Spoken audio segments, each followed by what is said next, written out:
Multiverso è una rivista importante di riflessione e questo passaggio al web fondamentalmente dimostra che non stiamo più connettendo l'autorevolezza,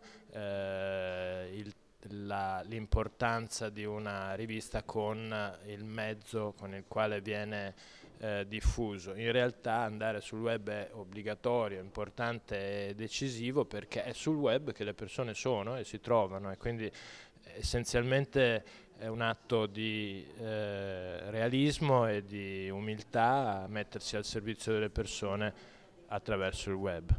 Ma il cambiamento più importante che abbiamo vissuto nei 10 anni di questo millennio è stato l'arrivo del pubblico attivo, di una quantità di centinaia di milioni di persone che partecipano alla costruzione di informazione con i blog, con i social network e con tutti gli strumenti facili da usare che ormai ci sono.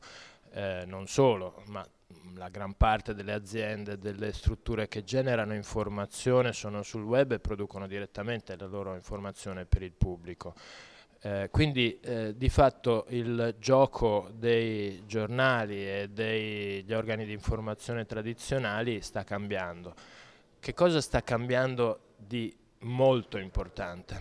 Questo fatto principale che mentre prima la cosa scarsa era lo spazio sul giornale o il tempo nel palinsesto televisivo ed era una scarsità governata, dominata dall'offerta, cioè dai giornali, oggi questa scarsità non c'è più, lo spazio in rete, la possibilità di pubblicare è molto grande.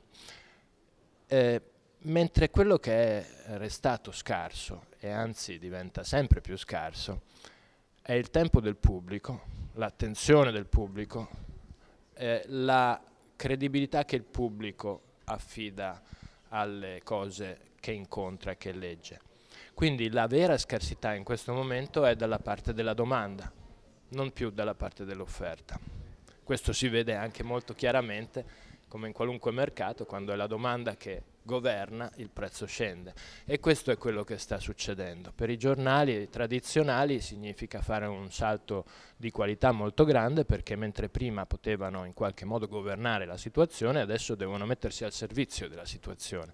La scarsità fondamentale sta dalla parte della domanda, è il pubblico, il tempo del pubblico, l'attenzione del pubblico, la capacità del pubblico di riconoscere importanza a quello che legge. Il pubblico a questo punto governa la situazione, i giornali lo servono. Che cosa significa questo? Significa che perché quello che fanno i giornali possa servire, perché il pubblico lo riconosca come davvero importante, il pubblico deve ottenere qualche cosa di decisivo per il miglioramento della sua visione del mondo, della sua informazione. Questo qualcosa di decisivo ha a che fare probabilmente con la distinzione tra ciò che è veramente informazione e ciò che è chiacchiera fuffa, opinione sparpagliata.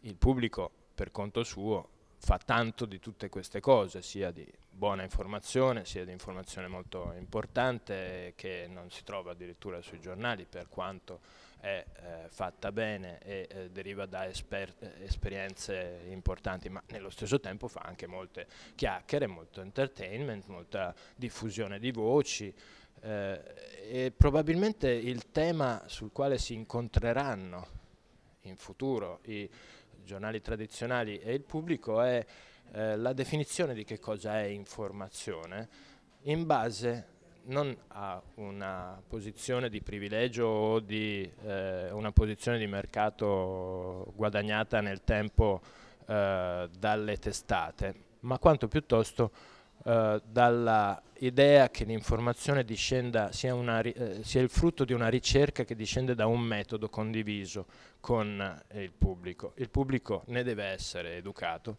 e i giornali devono essere fedeli a questo metodo che naturalmente è abbastanza noto, quello dell'accuratezza, della trasparenza nei confronti dei conflitti di interesse, dell'indipendenza, dell'accuratezza nel modo in cui viene raccontata la cosa, certamente della completezza dei fatti che vengono presi in considerazione. Questo metodo molto empirico, molto pragmatico, ma molto fondativo di che cosa è l'informazione, potrebbe essere il nuovo luogo di incontro tra chi fa informazione in modo amatoriale, chi è interessato semplicemente e chi la fa in modo professionale.